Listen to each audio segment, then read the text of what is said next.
반가. 안녕하세요. 박용덕입니다. 이번 시간도 공인중개사법 기출 하루 3문제 보객기 시간이 돌아왔습니다. 여러분 문제 풀기 전에 구독, 좋아요, 알람 설정 꼭 부탁드립니다. 자, 그러면 문제 풀어보도록 하겠습니다. 먼저 절대적 등록 취소 사유에 해당되는 것입니다. 절대적 취소, 반드시 취소, 절대적 취소, 필요적 취소, 취소하여야 한다 같은 말이죠. 중개법인이 해산하거나 또는 개인이 사망하면 절대적 등록 취소 사유에 해당됩니다. 그 다음에 6월 초가 무단 휴업을 하면 임의적 취소, 취소할 수 있는 사유죠. 자, 그 다음에 디귿에 등록증을 다른 사람에게 양도되어 한 경우에는 절대적 취소 맞고요. 자, 그 다음에 등록기준 미달, 등록기준 미달은 임의적 취소입니다.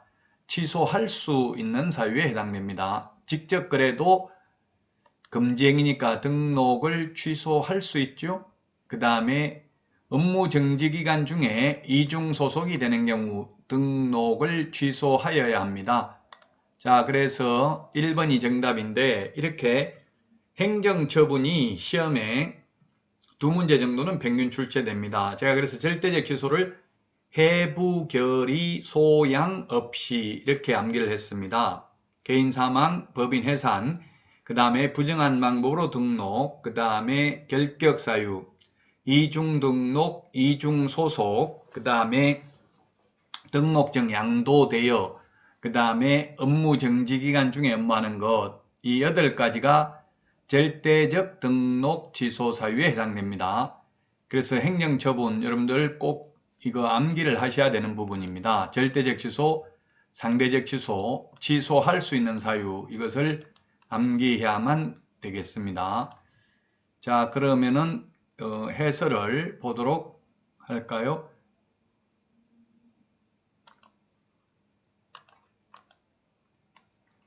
답 1번입니다. 절대적 취소와 필요적 취소 사유 같은 말이죠. 절대적 취소, 필요적 취소, 반드시 취소, 취소하여야 한다. 이런 절대적 취소 사유와 상대적 취소 사유, 업무 정지 사유, 자격 정지 사유, 자격 취소 사유 이것은 반드시 암기를 해야 됩니다. 행정처분이 2문제, 행정벌이 2문제 나오니까 이것을 암기하지 않고는 고득점 하기가 어렵습니다. 반드시 암기하시고요. 자, 그러면 다음 문제 풀어보도록 하겠습니다. 업무 범위에 관한 설명입니다. 업무 범위. 업무 범위는 업무 지역 범위가 있고요. 중개 대상물의 범위가 있고 겸업 제한이 있는데 자, 1번 분사무소 업무 지역은 전국이다. 예. 법인 및 공인중개사인 개업공개사의 업무 지역은 전국입니다. 따라서 법인의 분사무소에 대해서는 명시적으로 규정되어 있지는 않은데 분사무소도 법인이죠. 그래서 전국으로 보아야 될 것입니다. 해석상. 그래서 1번은 맞고요.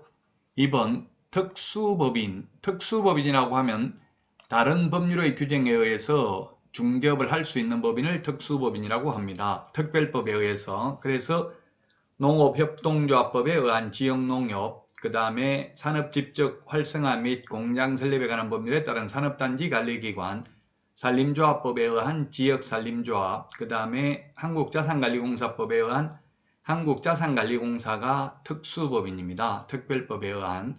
이런 특수법인에 대해서는 업무지역 범위에 대한 규정이 없습니다. 그래서 전국으로 할 수 없다 했는데 특별히 특례가 특별한 예외가 없으면 일반 법인을 그대로 준용해야 됩니다. 그래서 일반 법인과 마찬가지로 특수법인도 업무지역은 전국이라고 해석을 해야 됩니다. 2번이 답인데요.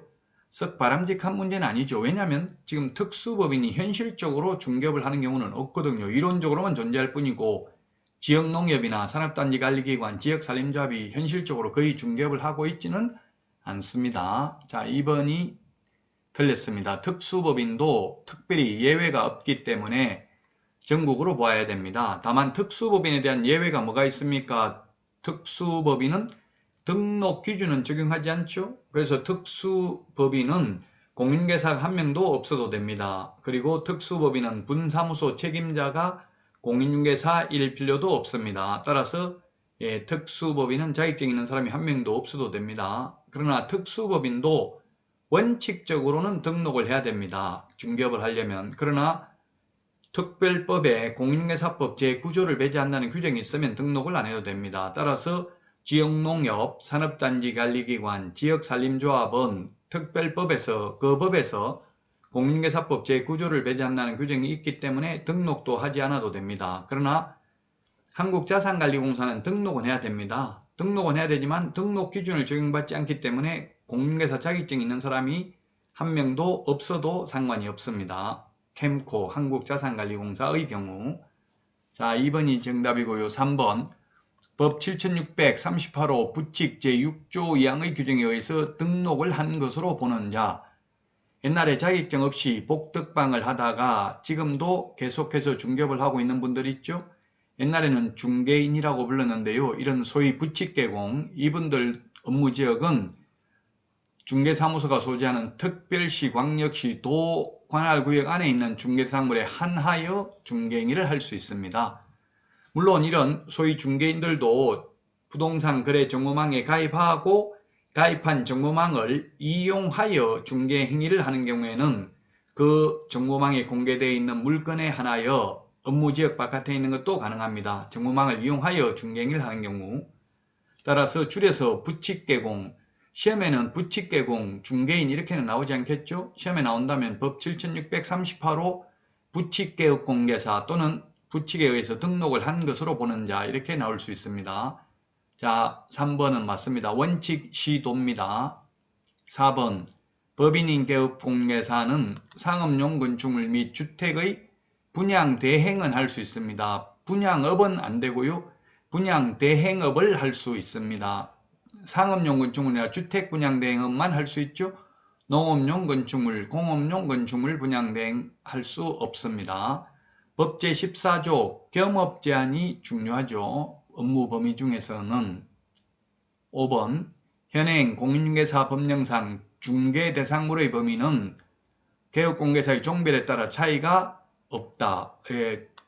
차이가 없습니다. 특별히 지금 이 종별에 따라서 중개사물이 뭐가 있습니까? 토지가 있고요. 토지, 그 다음에 토지, 건축물, 토지, 건축물, 그 다음에 임목, 공장재단, 광업재단이 있는데 토지, 건축물은 법률에서 규정하고 있고 그 다음에 임목, 공장재단, 광업재단은 대통령령에서 규정하고 있는데 이 중개대상물의 범위에 대해서는 특별히 개업공개사의 종별에 따라 달리 정하고 있지 않습니다. 따라서 소위 부칙개공, 옛날에 중개인 분들도 임목, 공장재단, 광업재단에 대해서도 중개행위를 할 수 있습니다. 임목, 공장재단, 광업재단에 대해서도 중개행위를 할 수 있다.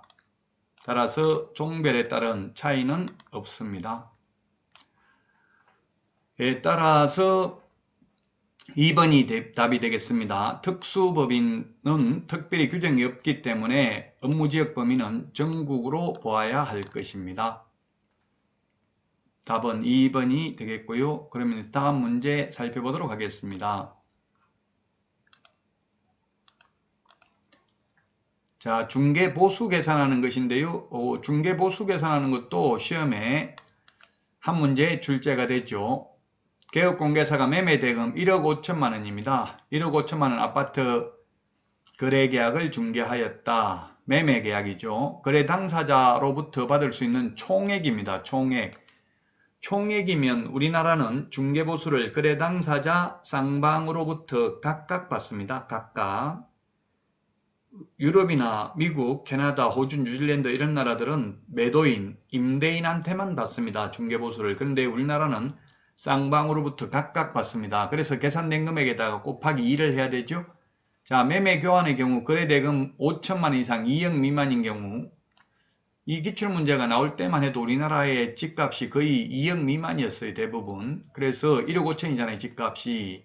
그러니까 2억 미만인 경우에는 천분의 5, 천분의 5나 0.5%나 같은 말이죠. 한도액은 80만 원이네요. 자, 그러면 1억 5천만 원 곱하기 1000분의 5, 즉 0.5%를 곱하면 5, 1은 5, 5, 25, 75만 원이잖아요. 75만 원. 75만 원인데 75만 원이 답이 아니고 거래 당사자 쌍방으로부터 각각 받기 때문에 정답은 150만 원이 정답이 되겠습니다. 거래 당사자 쌍방으로부터 각각 받습니다. 그래서 총액인지 일방으로부터 받는 금액인지 이것을 잘 보셔야 되겠죠. 여기서는 지금 총액이라고 했습니다. 따라서 정답은 3번이 되겠습니다. 1억 5천만 원 곱하기 1000분의 5, 즉 0.5%를 곱하면 75만 원인데 거래 당사자 쌍방으로부터 각각 받기 때문에 곱하기 1을 하면 150만 원이 정답이 되겠습니다. 여러분들 많은 도움 되셨나요?